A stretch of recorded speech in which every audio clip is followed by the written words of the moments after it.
Bueno, vamos a realizar la entrevista correspondiente al área de cardiopatías congénitas del adulto y tenemos en esta oportunidad el placer de compartirla con la doctora Valeria Duarte, quien es médica staff de cardiología del Houston Methodist Hospital en Houston, Texas.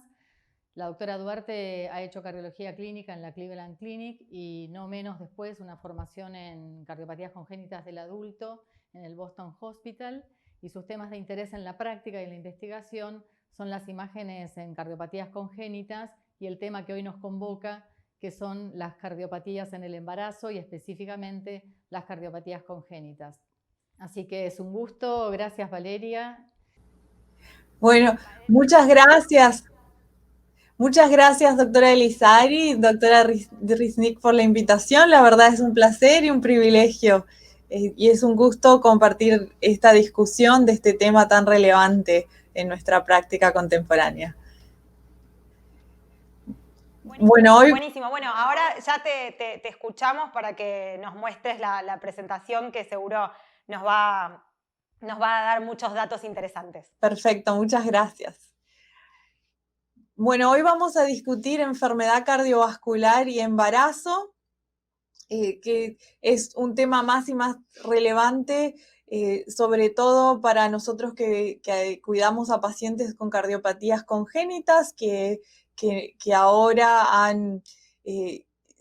tienen una sobrevida mucho más larga y las mujeres llegan a edad fértil. Entonces es una consulta frecuente en nuestro consultorio, cuál es el riesgo, cuál es el seguimiento, cuáles son los outcomes. Así que vamos a tratar de cubrir todo esto brevemente. Primero, yo les quiero dejar unos documentos de referencia. El primero son las guías de la Sociedad Europea de Cardiología del 2018 para el manejo del embarazo en pacientes con enfermedad cardiovascular, que hay una versión traducida por la Revista Española de Cardiología al español. En Estados Unidos no tenemos guías de embarazo, pero hay dos scientific statements de la American Heart Association. El primero enfocado a pacientes con cardiopatías congénitas y el segundo más general, pacientes con enfermedad cardiovascular en general. Como ustedes saben, hacer estudios de investigación en pacientes con enfermedad cardiovascular que están embarazadas es bastante desafiante, principalmente porque es una población muy heterogénea. Y entonces los registros internacionales son la fuente de la mayoría de los datos en los que basamos nuestra estratificación de riesgo y recomendaciones. Los de los principales son el ROPAC, que es un registro basado en Europa, pero global, que cubre continentes como el continente americano y el africano, y el CARPREG, que es el registro de Canadá. Podemos dividir a la enfermedad cardiovascular durante el embarazo en dos grandes grupos. Primero, condiciones hipertensivas, que la prevalencia es bastante alta, afecta al 5 al 10% de los embarazos, y a las condiciones no hipertensivas, que son las que nosotros vamos a cubrir hoy, que en el occidente la gran mayoría son cardiopatías congénitas. En países en desarrollo todavía hay una prevalencia alta de cardiopatías reumáticas. Es muy importante en el cuidado de estos pacientes tener un equipo multidisciplinario, un equipo cardio-obstétrico primero, pero también se necesita incluir anestesistas cardiovasculares y obstétricos. También se necesita un equipo de genética muchas veces, que es relevante para pacientes específicos.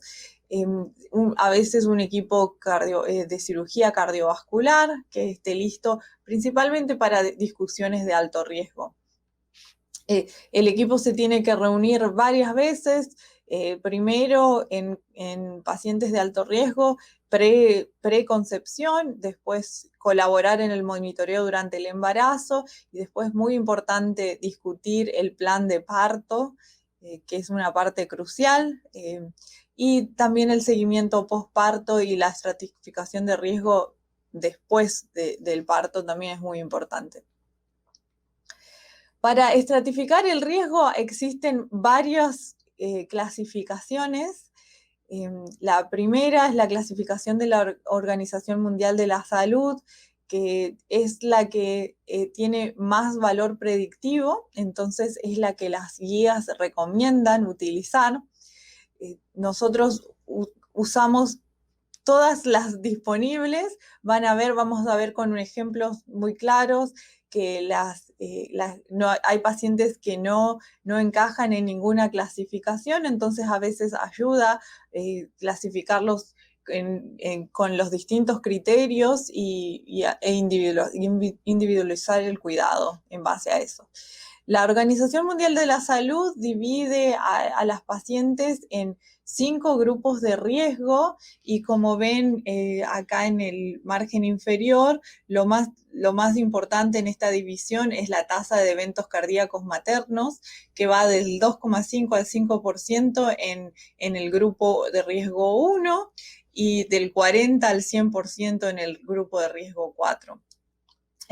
Esta es una diapositiva bastante difícil de leer, pero vamos a ir discutiendo caso a caso. La otra clasificación para estratificación de riesgo es el CARPREC 2, que es un sistema de predicción basado en un score. Es bastante diferente, incluye más criterios clínicos como el New York Heart Association, la presentación tardía durante el embarazo, la ausencia de intervenciones previas. La Organización Mundial de la Salud divide más por patología y el CARPREC utiliza patologías, pero también algunos conceptos, algunos modificadores clínicos. Es importante resaltar que eventos cardiovasculares previos o arritmias dan un puntaje alto, también New York Heart Association 3 o 4 o cianosis dan un puntaje alto y las válvulas mecánicas. Es notable que la hipertensión pulmonar, que en la clasificación de la Organización Mundial de la Salud es el grupo de más alto riesgo, acá por el CARPREC, basado en la evidencia que ellos tienen, da 2 puntos al score. Entonces, vamos a repasar distintos casos y eso me parece que es más fácil entender estas clasificaciones con ejemplos prácticos. En el caso número 1 tenemos una paciente de 27 años con un ductus arterioso permeable, que es pequeño, diagnosticado incidentalmente en una tomografía de tórax, no tiene ningún síntoma, New York Heart Association Class 1. El QPQS es 1, el BI tiene tamaño y función normal y la presión pulmonar está normal. Así que, en resumen, una paciente con ductus arteriosos sin ninguna complicación o síntoma. Esta paciente se clasificaría como en clase 1 de la Organización Mundial de la Salud, junto con otras condiciones simples como estenosis pulmonar, prolapso de la válvula mitral, lesiones simples reparadas como comunicación interauricular o ventricular, o un ductus también reparado, y arritmias no sostenidas, como latidos ectópicos principalmente. Estas pacientes no tienen un aumento significativo del riesgo, pero el riesgo no es 0. La tasa de eventos cardíacos maternos es del 2,5 al 5%. Necesitan asesoramiento, pero pueden atenderse en su hospital local. Tienen que ser vistas 1 o 2 veces durante el embarazo y el parto puede ser programado en el hospital local. Esta misma paciente, si la clasificamos de acuerdo a la clasificación CARPREC, realmente solo tiene 1 punto porque no ha tenido intervenciones previas, pero en la ausencia de síntomas o ninguna de las categorías de alto riesgo, el puntaje es 1. Con el CARPREG score de 1, el riesgo es 5% de eventos maternos, así que pacientes con problemas simples, vemos que los distintos scores se aproximan.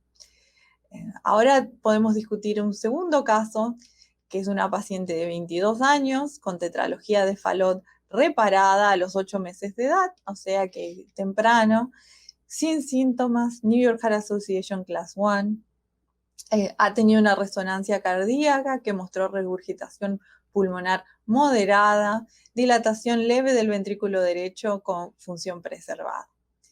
Entonces, esta paciente, si repasamos la clasificación, la clasificaríamos en la categoría 2 de la Organización Mundial de la Salud, donde tenemos a pacientes con tetralogía de Fallot reparadas, pacientes con CIA o CIB no reparada, arritmias supraventriculares.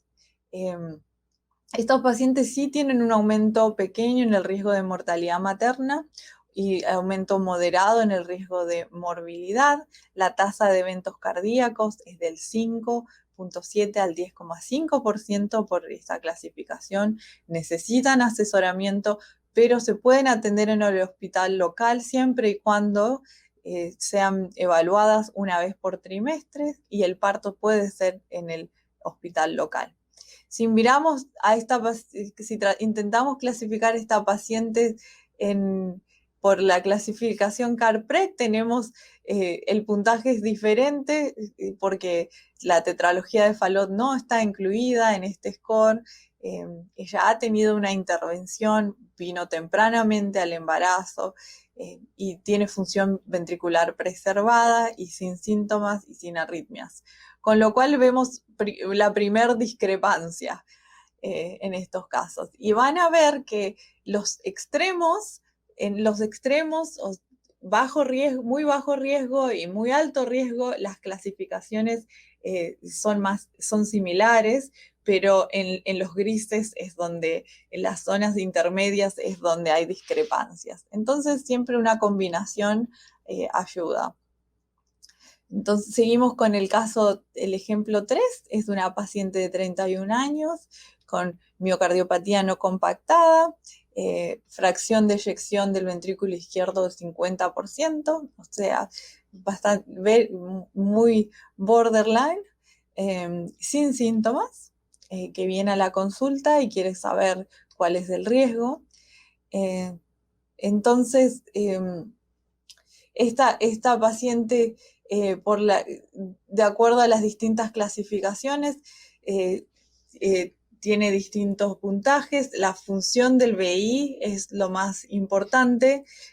Por el CARPREG, una disfunción menos del 50% ya nos da 2 puntos. Pero la Organización Mundial de la Salud, si la disfunción es leve, la fracción de eyección es mayor al 45%, ya coloca a este paciente en una categoría 2 a 3. Hay un aumento intermedio del riesgo en estas pacientes. La tasa de eventos es del 10 al 20%. Ya necesitan ser evaluadas en un hospital de referencia y necesitan controles bimensuales como mínimo durante el embarazo, y el lugar del parto tiene que ser el hospital de referencia. Es importante notar acá que en esta categoría 2 o 3 tenemos la disfunción del BI, también tenemos miocardiopatía hipertrófica, valvulopatía nativa, pero que no es muy leve o muy severa. Y tenemos también a Marfan y otras colagenopatías, pero sin dilatación aórtica. Entonces vemos que el riesgo es del 10 al 20% por la Organización Mundial de la Salud en esta paciente, pero si miramos al CARPREG, el score es de 3 y el riesgo es del 15%. Entonces, en este caso particular tenemos bastante consenso. Nos movemos al caso 4, Esta es una paciente de 28 años con válvula aórtica bicúspide, con estenosis severa, el gradiente medio de 41 milímetros de mercurio, pero la fracción de eyección del VI está preservada y no tiene ningún síntoma. Se presenta a la consulta para ver cuál es el riesgo de embarazo. Entonces, si miramos a la Organización Mundial de la Salud, esta paciente ya estaría en la categoría 3, porque tiene obstrucción del VI severa, pero sin síntomas. El riesgo es significativo en estos pacientes de mortalidad y morbilidad reportada. La tasa de eventos va del 19 al 27%. Necesitan ser atendidas en centros con experiencia en embarazo y cardiopatía, y los controles tienen que ser muy frecuentes, mensuales o bimensuales, de acuerdo a la evolución, y el parto tiene que ser en un centro especializado en cardiopatías y embarazos.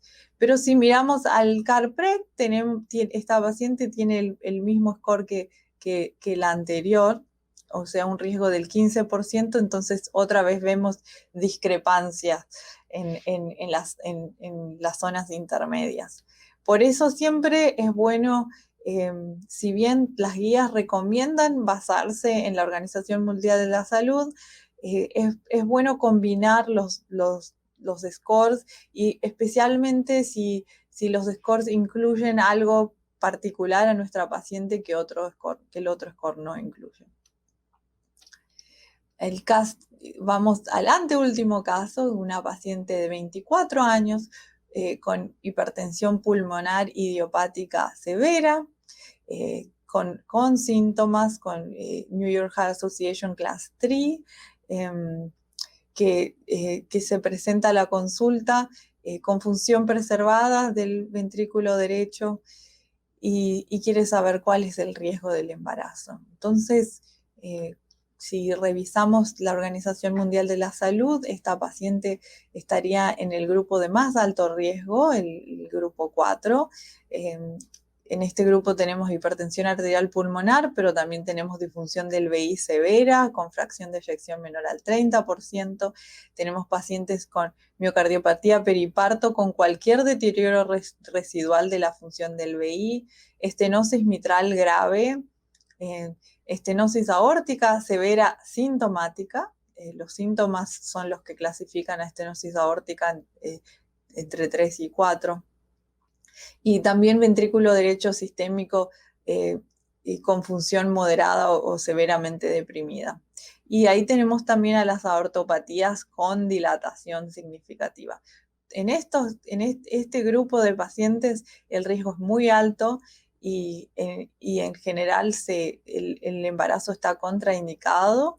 En algunos casos se puede reparar el problema y después reevaluar, pero estas son las pacientes donde hay que tener una discusión muy seria y no terminar la visita sin discutir anticoncepción y asegurarse de que haya un claro entendimiento de los riesgos. Porque la tasa de eventos cardíacos en estas pacientes son del 40 al 100%. La discusión tiene que ser en un centro de experiencia. Si llegaran a quedarse embarazadas, el cuidado y el seguimiento y el parto tienen que ser en un centro de experiencia. Y en estos pacientes vemos que el score CARPREG es 6, el CARPREG divide a las pacientes en score 1, 2, 3, 4 y mayor a 4. Cuando el score es mayor a 4, el riesgo es del 41% o más.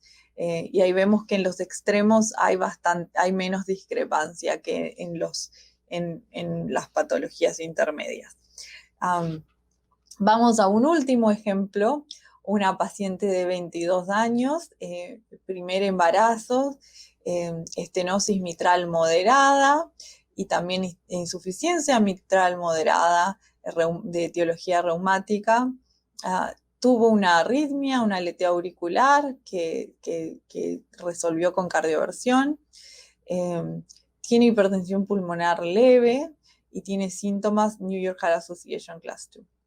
Entonces, esta paciente tiene varios eventos y la historia es un poco más rica y entonces se complica un poco más. No sabemos si ponerla. La estenosis mitral no es severa, con lo cual no es clase 4, pero tengo una combinación de estenosis y regurgitación, que eso no está contemplado en ninguno de los dos scores. Entonces la pondría en clase 2 a 3, que tenemos valvulopatía nativa, que no está en la clasificación, que no es muy leve para estar en la categoría 1 o tan severa para estar en la categoría 4. Pero ahí me pregunto, ¿tiene arritmias? ¿Eso me movería, me subiría el riesgo? También tiene síntomas. Tengo hipertensión pulmonar, es leve. Entonces, en este caso es bastante difícil de clasificar a este paciente en una de estas categorías porque tiene varias condiciones asociadas, ¿no? Y el CARPREC también se vuelve complicado porque tengo hipertensión pulmonar, no tengo síntomas, pero son New York Heart Association 2, no 3 o 4, sí tengo arritmias. Entonces, ahí vemos que el cuidado para la gran mayoría de las pacientes es individualizado. Son más las pacientes que no encajan en una clasificación particular que las que sí, pero esto es importante para tener un marco, para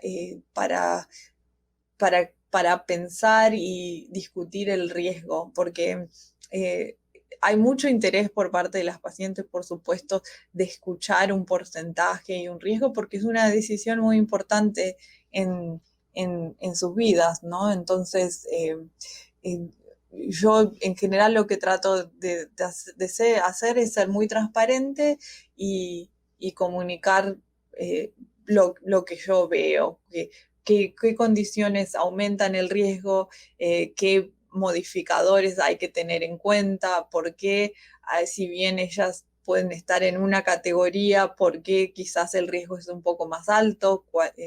Entonces, discuto todos esos detalles que me ayudan a mí a tomar mis decisiones clínicas y a comunicarme con el equipo obstétrico, pero también ayuda a la paciente para decidir cuánto riesgo está dispuesta a aceptar. Entonces, concluida esta sección, esto es lo mismo que discutimos, que es muy importante identificar a las pacientes que sí tienen riesgo alto, conocido, que son las de las clase 3 y clase 4 de la Organización Mundial de la Salud. Esas pacientes son a veces son los extremos son más fáciles de clasificar y es importante identificar a estas pacientes antes del embarazo para que si hay alguna opción terapéutica, quirúrgica, alguna intervención posible para discutirla antes del embarazo, ¿no?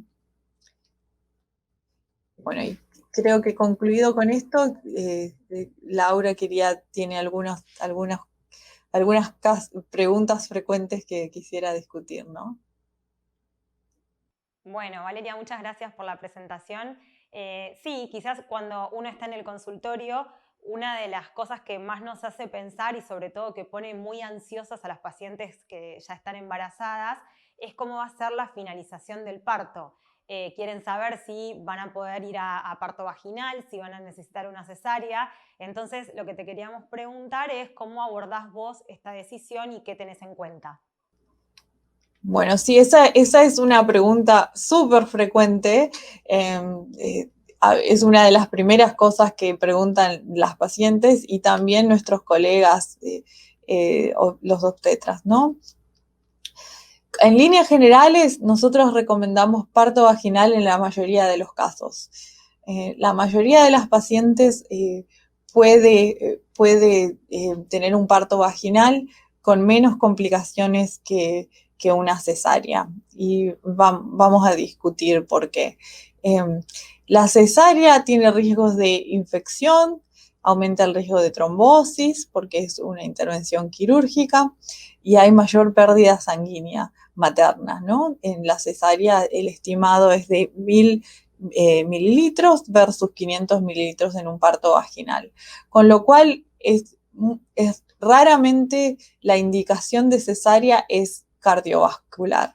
Nosotros dejamos la principal indicación de cesárea son las indicaciones obstetras, cuando el feto está en posición pélvica, falta de progreso del trabajo de parto, de manera electiva cuando ya hubo una cesárea previa, o anomalías de la frecuencia cardíaca fetal. O sea que en la mayoría de los casos que terminan en cesárea son por indicaciones obstétricas, no cardiovasculares.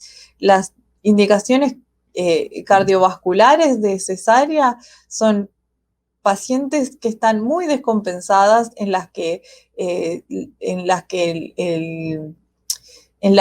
el parto tiene que suceder rápidamente, como insuficiencia cardíaca descompensada que no se puede controlar con medicación, por ejemplo, o pacientes que están anticoaguladas completamente con warfarina.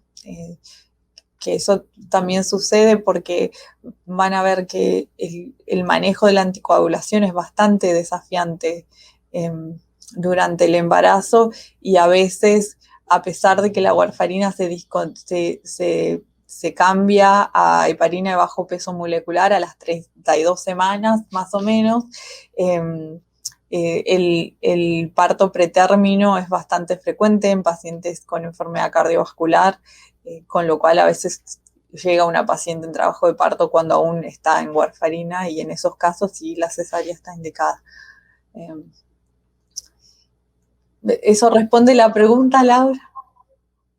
Sí, buenísimo. No, yo creo que acá el dato más importante es que la finalización del parto en la mayoría de las pacientes puede ser por parto vaginal, y que la cesárea de causa cardiovascular, cuando la indicamos nosotros, es un grupo reducido de pacientes y que es lo menos frecuente. Otra de las preguntas que por ahí tenemos, porque no es infrecuente encontrar en el consultorio pacientes con estenosis aórtica severa, pero asintomáticas, porque en el caso de las sintomáticas probablemente ya estemos pensando en resolver su patología y no esté la paciente pensando en quedar embarazada. Pero en el caso de las pacientes con estenosis aórtica severa asintomática, ¿cómo las manejás en el estadio preconcepcional o si ya están embarazadas? Bueno, esa también es una muy buena pregunta y es una pregunta práctica, porque como dice Laura, estas pacientes son las que se presentan, que las hemos estado siguiendo y monitoreando por el desarrollo de síntomas, pero si siguen asintomáticas al momento del embarazo, entonces es una discusión un poco más compleja. Las guías no son súper claras en qué hacer en estos casos, pero es importante discutir con la paciente el riesgo materno y el riesgo fetal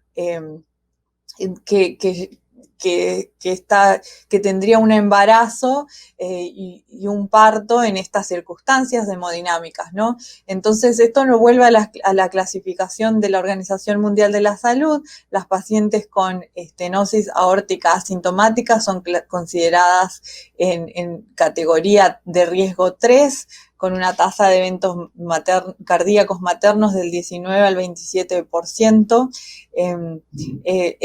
Y el riesgo de ingreso es bastante frecuente en estas pacientes. Entonces es importante compartir con la paciente la información disponible. El registro del ROPAC evaluó a 96 mujeres con estenosis aórtica, de las cuales 62 tenían estenosis aórtica moderada y 34 tenían estenosis aórtica severa. Es importante que mostraron que si bien hubo un 21% de admisiones al hospital, no hubieron muertes. el ingreso al hospital fue más frecuente en pacientes con estenosis aórtica severa, y fue más frecuente aún en pacientes con estenosis aórtica severa sintomática. Entonces, es importante compartir con las pacientes que si bien la experiencia actual muestra quizás que el riesgo de mortalidad no es tan elevado como pensamos tradicionalmente, las pacientes ingresan al hospital frecuentemente y eso es por arritmia, también por insuficiencia cardíaca, requieren monitoreo muy seguido, y también hay una alta tasa de recién nacidos de bajo peso. Entonces, mi approach es discutir con la paciente todo lo que se sabe y discutir también que la estenosis aórtica severa asintomática en algún momento va a ser sintomática, la paciente va a necesitar una cirugía. Entonces quizás en el contexto de un embarazo, adelantar lo que se estaría haciendo es adelantar un evento y tener una paciente muy diferente, ¿no? Porque el risk profile de una paciente con una válvula reemplazada comparado con una paciente con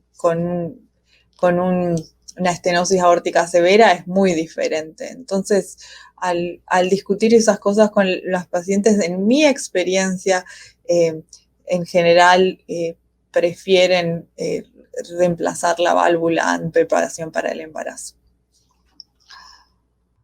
Bárbaro. Bueno, muy claro, Valeria. Ya un poco para ir finalizando, nos gustaría la situación donde la paciente hay que intervenirla con el diagnóstico de estenosis aórtica severa. Si nos podés dar tu opinión con respecto al tipo de prótesis que considerás que sea de menor riesgo en el contexto después de que se embarace. Sí, claro. Bueno, esa es la siguiente pregunta. Una vez que se decide una intervención para una paciente asintomática o una paciente sintomática que vamos a hacer la intervención antes del embarazo, la cirugía, entonces sí, la siguiente pregunta es válvula mecánica versus válvula biológica, ¿no? Entonces, volviendo a la clasificación de la Organización Mundial de la Salud, una paciente con estenosis aórtica severa, asintomática, está clasificada en la categoría 3, ¿no? Entonces, pero es importante notar que una paciente con una prótesis mecánica está en la misma categoría.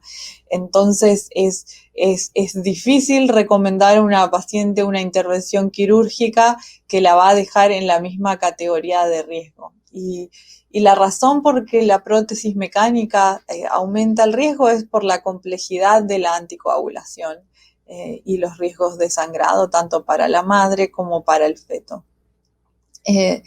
Con lo cual, yo en mi práctica las guías no son claras en esto. Yo discuto con las pacientes que el risk profile realmente cambia, pero sigue siendo de alto riesgo con una prótesis mecánica. Sí discutimos que es posible, y lo hemos hecho, lo hacemos, seguir a pacientes embarazadas con prótesis mecánica, tenemos un protocolo de anticoagulación, pero en estas circunstancias, en mi experiencia en general, después de discutir los riesgos, las pacientes se inclinan por una prótesis biológica. Por supuesto, esta es otra decisión que se tiene que hacer en conjunto con la paciente, ¿no? Bárbaro. Bueno, muchas gracias, Valeria. Te estamos agradeciendo. Muy, muy linda tu presentación. Y Laura va a cerrar. Bueno, muchísimas gracias por todo. La verdad que, como dijo Amalia, fue muy clara.